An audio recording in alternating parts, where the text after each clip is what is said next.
They're petrified over at MSNBC that, and CNN, that, hey, they're going to be, since we're taking control of the cities, there's going to be ICE officers near polling places. You damn right. All right, this week, Steve Bannon called for ICE agents to be stationed in and around polling places for the 2026 midterm elections. And that's not all he's proposing. Let's watch him lay out his full vision for the 2026 elections. It is incumbent that the Commerce Department listen to President Trump and get on with it on a mid-decade census, done this time correctly with correct algorithms, correct data analysis, the way it's collected. Also, no illegal alien invaders, none, zero. Number two is to get these elections squared away for once and all, no mail-in ballots. And number three is the redistricting. We need a Texas 10 right now. Now in Texas, they're trying to put DPS officers or Texas Rangers with the Democrats. It's not good enough. We need to go to a maximalist policy and these redistricting now, whether you're in Indiana, Missouri, South Carolina, Florida, Ohio, Texas. Okay, so to summarize, here is what the full plan looks like. He is proposing sending federal police, the National Guard, and immigration and customs enforcement agents to occupy liberal cities like an invading army. He's seeking to ban mail-in voting, and he's pushing for unprecedented mid-decade congressional redistricting efforts. Also, he's attempting to purge voter rolls and suppress turnout by requiring proof of citizenship to register to vote in federal elections. And he's calling for a mid-decade census that would exclude people from in the United States without authorization, which experts have argued would be unconstitutional. But what does Steve Bannon care about the Constitution? Meanwhile, President Donald Trump is writing to the defense of someone who committed actual election fraud. That would be a woman named Tina Peters. She is a former Colorado County elections official. So prosecutors charged Peters in 2022 and accused her of helping to secretly copy Dominion voting systems hard drives by sneaking Conan Hayes, a former professional surfer and purported computer expert, into secure areas of her office in 2021 using someone else's security badge. And within months, data from her office appeared online and was featured at a symposium held by Mike Lindell. Last October, a Colorado judge sentenced Peters to 8.5 years in jail after a jury found her guilty on 7 out of 10 counts related to her role in actually tampering with county voting equipment after the 2020 election. So here is what Trump wrote on Truth Social just yesterday. He said, "Free Tina Peters, a brave and innocent patriot who has been tortured by crooked Colorado politicians, including the big mail-in ballot supporting the governor of the state. Let Tina Peters out of jail right now. She did nothing wrong except catching the Democrats cheat in the election. She is an old woman and very sick. If she is not released, I'm going to take harsh measures." Peters, who is 69 years old, was convicted in state court, meaning federal authorities cannot overturn it. Cenk, we'll start with you on this one. First of all, this is active voter intimidation, a lot of what Steve Bannon is talking about. Also, who is going to pay for all of these updates? He's talking about a mid-decade census that would be wildly unconstitutional the way that he's proposing it. And Steve Bannon is not anybody who has a real role in our government, but he does have the ear of a lot of the people in our government. So what do you think we can expect to come from this going forward? Yeah, this is an absolute nightmare. It's the worst case scenario. So because guys, when Trump does terrible things, we could reverse them if we win the next election. But if they mess with the voting, then you're totally screwed. That is systemic risk. That goes to the heart of, are we gonna have a democracy? Are we gonna have a constitutional republic? Do we still have America? Or are we gonna slip into authoritarianism? So now, when you talk about authoritarianism, yes, but how would you get there? I've now seen it in different countries, in Russia, in Turkey, in many different places. And the way that they do is Hungary, they slowly strangle democracy. They don't just go in and go, okay, nobody's voting anymore, or I'm changing all the votes in a way that's brazen and obvious.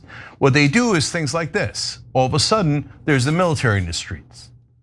And they say, no, it's for a little elevated crime. Actually, crime's gone down a little bit in Washington. But anyway, we're gonna put them in the streets anyway. Oh, ICE started a fight in LA. Oh, we need the Marines in the streets. So now all of a sudden we got a government that looks like it's run by a military junta, right? So then on top of that, they go, okay, now I'm gonna start playing around with the votes.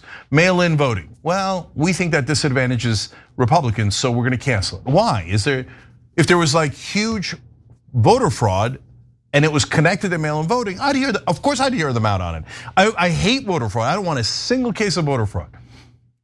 So we asked them for evidence, and they got nothing, zero. Just because you heard it from Bob on Facebook or some douchey right-wing host who's lying to you, doesn't mean it's true. If it was true, I'd be livid about it, because I don't want either side rigging him, besides which I hate Republican and Democratic politicians. So I got no interest in any of them rigging any of the elections. So now you get rid of mail-in voting because you think it's against you. By the way, earlier it used to be in favor of Republicans, but now that it's not anymore, all of a sudden they have a problem with mail-in voting. Then you go to the gerrymandering in the middle of the decade. Well, guys, if you don't know, the census happens at the beginning of the decade or end of the decade, doesn't matter, same thing, right? And then they redistrict based on that, and they do it once a decade. If you start doing it in the middle, it's gonna be chaos. Everybody who wins an election by 1% is gonna redistrict it so they can't lose. So now the Republicans have a slight advantage, so they're like, boom, that's it. We abuse the advantage, we redistrict in the middle, so we grab even more seats, and then we'll redistrict again until the districts are so comical, there's no democracy left at all. And hey, there's a district with 90% that are Democrats, and we took the rest of the Democrats and spread them across the state so that the rest of the districts would be Republican. Well, then voting is irrelevant if you've done it like that. And by the way, the blue states can do likewise, and some blue states do likewise, and I despise that as well. See, it's not that hard to be unbiased. Why? Why would I want anyone to cheat? But unfortunately, people like Steve Bannon and the radical right, they don't care about democracy. They don't care about America. I mean, military in the streets isn't America. Everybody knows that. But they think power above all. If you said to Steve Bannon and Donald Trump, would you rather have power or democracy? But for me, that's a no-brainer. For them, it's also a no-brainer. I say democracy. I'd much rather lose an election and keep democracy. I'd rather lose 10 elections in a row and keep democracy. Well, for them, no way, no way. Give me the power, and I'll bring the military, and I'll turn this into an authoritarian government. And that's what they're planning to do now, purging voter rolls.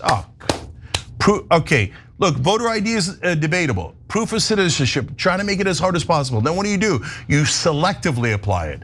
So in Philadelphia and Detroit, you go, that's it, I want passport, not good enough. I want the other thing, I want your birth certificate. Oh, you didn't find that, I need the other thing. And meanwhile, in Alabama, Mississippi, and red states, they're like, yeah, no, don't worry about it. Go, vote, right? And then finally, yeah, I already mentioned the fact that I'll add that it's unconstitutional to do it mid-decade.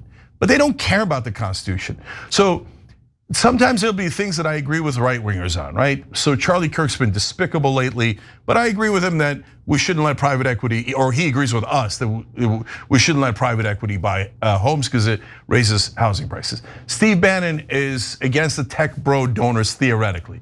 Good, I'll take it. But that doesn't mean that you support them in their entirety. Don't ever make that mistake, because Bannon is 98% evil and doesn't believe in this country. He believes in authoritarianism and raw power. He's a super dangerous guy who's deeply un-American. And this is the heart of the problem, Michael. Yeah, there's not much you haven't said about it. You know, what this boils down to is what people were telling us during the election here at TYT on the road, which was, yeah, we'd rather have a dictator than Joe Biden. And they got their dictator. And this is what dictators do. They change the rules in the middle of the game.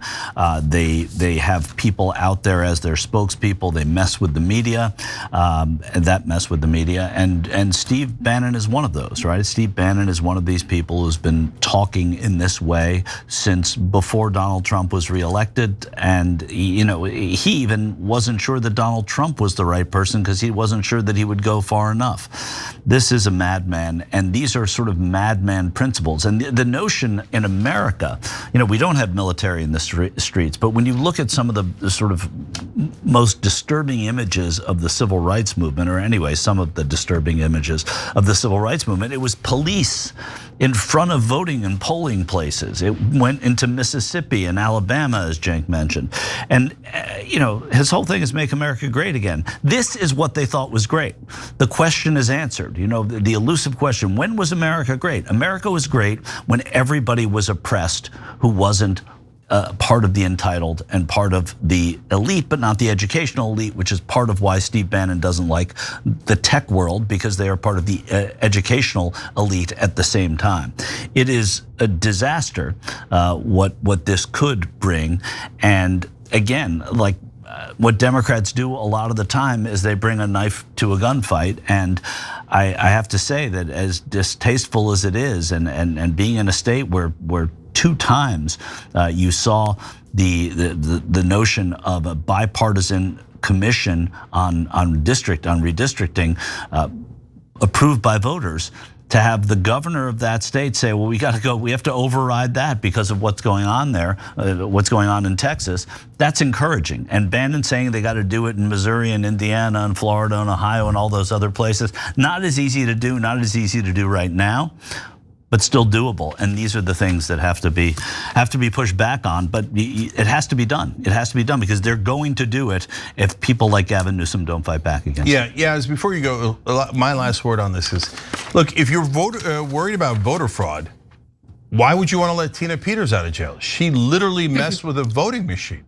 It doesn't get any more voter fraud than that. If a Democrat was like, oh yeah, I went into a voting machine, maybe changed some votes, I'd be like, oh, prison, long time, right? And he called Tina Peters an old woman at 69, which I don't know what that makes him, but I liked that jumped out at me in his post on Truth Social. Yeah, Cenk, I wanted to address something that you said earlier, just like how all these things can be happening and they kind of slow roll it on the American public. So then, people get slowly used to things and they give up a little bit more of their freedom each time. And I remember just like going back to 2014, 15, whenever Trump was getting really, really active on Twitter. He wasn't necessarily running for president at the time, but he was saying a lot of things. He was criticizing Obama quite a bit. He was criticizing the Democrats quite a bit. And at the time, when he started calling the news fake news, a lot of people on the left said, hey, this is gonna be a problem. This is a huge problem. That is not a thing that people in a democracy should think or believe or perpetuate without having any kind of proof. And then what did they do? They said that we were being dramatic. They called us uppity. They said, you don't know what you're talking about. It's not gonna get that bad. And then look at where we are today. And you also mentioned something, Cenk, where for them, it's all about power above all. And for people like Steve Bannon, yes, I agree, it's about power above all. But for the average American, at least the average American that supports all of this that's happening, it's safety or perceived safety above all for them. There are plenty of Americans who, as we are learning right now, are more than happy to forego some of their own freedoms because they feel unsafe and they feel like the military marching down the streets of DC is going to keep them safe somehow. And that's something that actually does get discussed a little bit on Fox News, that people in this country are not actually as unsafe as they feel, according to statistics, according to the numbers, where we see that in a lot of these metropolitan areas, crime is actually going down. But they focus on the feeling that people feel unsafe. But then you have to wonder, why do all these people feel unsafe when they actually are not? I know people here in Texas who live in super quiet neighborhoods, in gated communities, but they feel unsafe and no one is coming for them, but they think someone is coming for them.